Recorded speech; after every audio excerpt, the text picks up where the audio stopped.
Hi again, Peter Bernstein from the very active floor of Interactions 13 here in Indianapolis.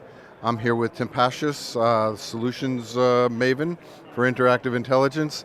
Tim gave a fabulous demo on the opening day here of a very exciting product, interactive Interaction Supervisor, which runs off an iPad, and we're going to let you walk us through a little bit about why it's important and what it does. Oh, certainly. So, mobile or contact center supervisors are becoming a lot more mobile these days. We traditionally in the contact center industry have always tied a supervisor to their desk. You know, whenever there has been a need for someone who's needed assistance from the agent perspective, the alert that would go to the agent's or the supervisor's desktop would require them to be at that desktop to be able to see that alert. In the old days, when they first started, back when I was a contact center agent and I needed help, I used this method. You know, raise the hand, the supervisor comes up and sits down with me and listens to whatever problem I have and helps to solve the problem. So again, we eliminated that by allowing the supervisor to stay at their desk. The problem is that that's not where they want to be. They want to be up and around in the contact center, they want to be helping out, or they're in meetings, or they could be working from home, or they could be traveling. The same is true for contact center managers and CEOs, CFOs, or whomever needs to see the data of the contact center. And we live in an age where real time is the only time, and maybe even that's too slow, right? Absolutely correct. So we needed a way to be able to give the statistical information and the information and insights into what's going on in the contact center to people who needed to see it when they needed to see it, wherever they would be, and this is the result. So we're going to have our cameraman here zoom in a little bit to show just how incredible the functionality is that's been packed into this. So I'll hit some of the highlights here. So what we're looking at right now is the supervisor dashboard. So I get a good statistical overview of everything that's going on within this contact center. And like traditional iPad apps, you can go ahead and add new features if you needed to, and you can move things around. I'll go ahead and touch on one of these and just move the stats around if I needed to. I'm going to move this one back to over here where I want it to be. And then take a look at more insights and in-depths of information. So for example, right now I'm looking at current shift and current periods.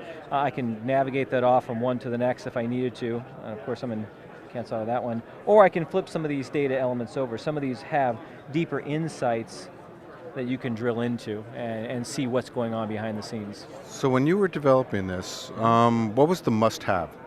The must-haves? There are probably 2 or 3 main must-haves. One was the statistical views.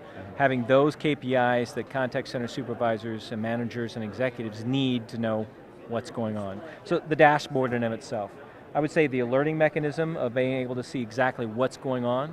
So when I want to know if my KPIs are out of adherence, if my agents are not logged in when they're supposed to, the average talk time or handle time is too long, that kind of information was there. And also I like this feature, the ability to come in and email that information at any time, a screen cap of that information to someone who needs to know about it in order to make the decisions they need to.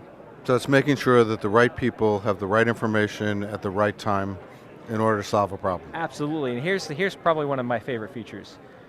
You're in a contact center and it's growing. You got new employees coming in and out, contact centers traditionally have turnover, and you've got an agent that's out of adherence and you want to find where they are, or you want to search for a number of agents then take them off break and get them on the phone because handle times are too long. I come down here to the locator, it loads, I'm going to actually turn this sideways so you can see this a little better, it loads the floor plan of the contact center.